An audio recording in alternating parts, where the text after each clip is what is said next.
Today we will do the first step of Baroque painting. And the first step of a Baroque painting is subtractive painting. Basically, we will have a dark layer and then we will subtract paint wherever we want to add paint in the second or third layer. Then we're gonna add our transparent layer in the next video, and then we will let it dry.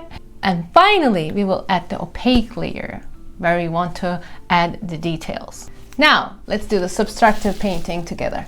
For this, I prepared one mixture. It's 1/6 of linseed oil and the rest of it is your thinner or mineral spirits. And then I shake it. And the reason we use linseed oil here is basically we don't want it to dry right away. We need time to subtract the paint. So I'm going to start with Van Dyke brown. Van Dyke brown is a great brown. If you don't have it, you can create your own brown, guys, but I'm going to use just this one. This is basically a dark brown, which is very closer to black. This is what I have here. Let me show you. And I'm going to add this mixture that I prepared. 1/6 of linseed oil and 5/6 of mineral spirits. And I mix them very well, and now I'm using it as my base. The reason I added linseed oil is because otherwise it dries really fast.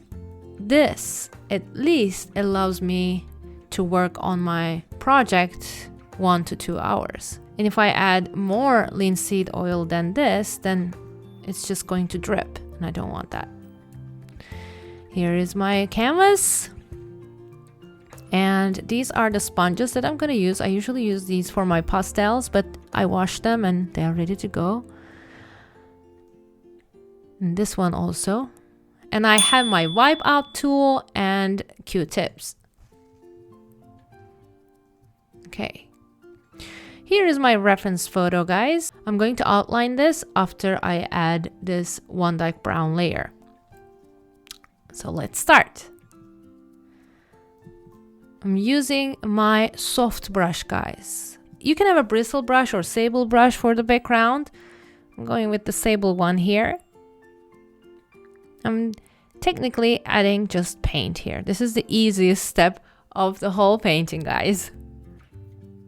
It could have been a little bit darker. I'm gonna add a little bit more paint. Don't forget the sides, which I always do.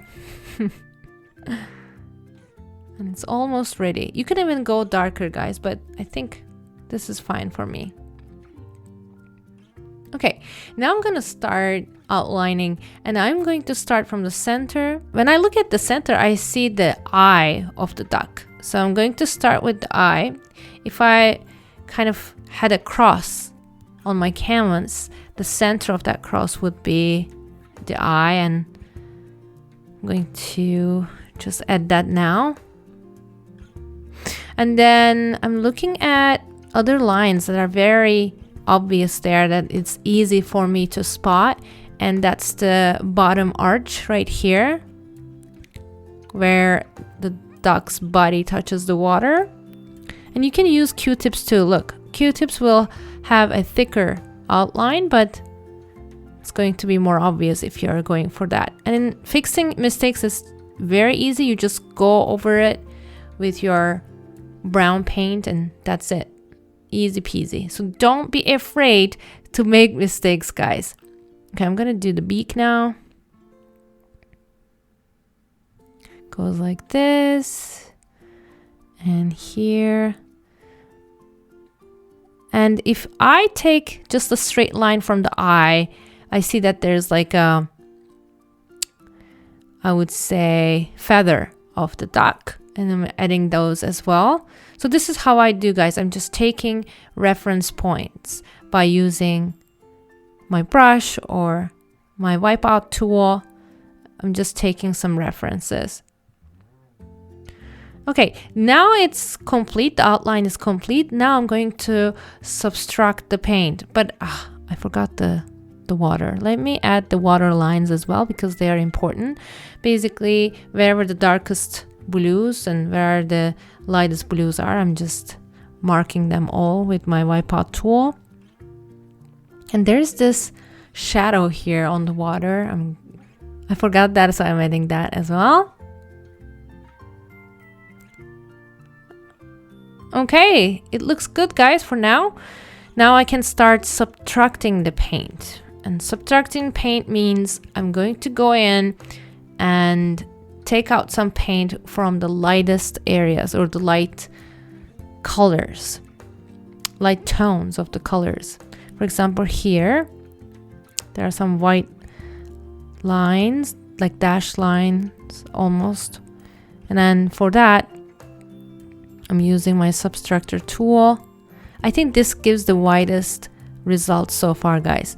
But for larger areas, definitely this tool wouldn't work. Such as around the eye, I see the white area. That's larger than what I'm working on right now.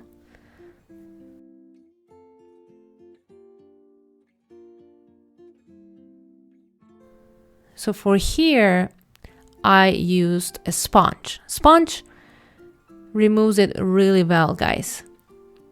You'll see. Especially where the lightest parts are, I think it's good to use your little sponges. They are called pastel sponges or makeup sponges, so it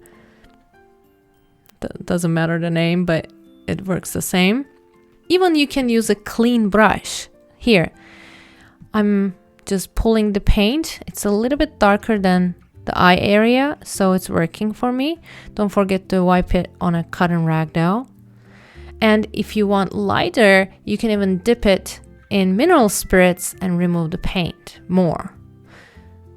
So if you feel like your paint is drying fast for some reason, you can always add some mineral spirits there.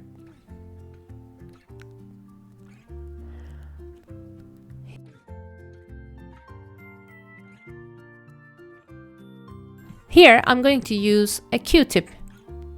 Let's see. Here. For the beak, I think Q-tip was a better idea because it's a smaller area and I wanted a lighter result. Here for the background, I'm trying to work on it with the brush, but I didn't like it. I think sponge gives me a better result here because it's very light there.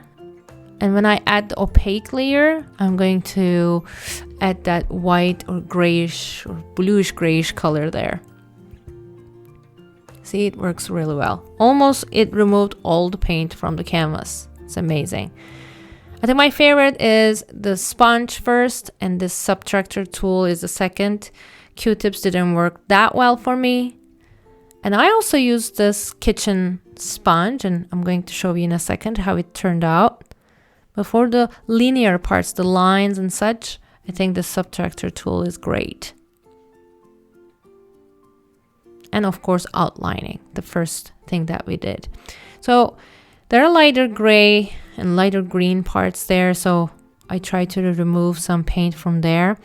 Also, it's kind of light around here and trying to add that as well. So the shadow is lighter than duck's chest, so that's what I'm trying to give now.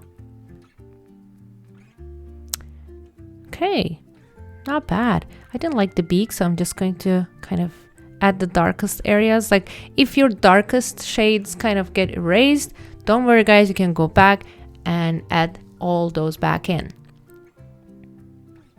Just like I'm doing here.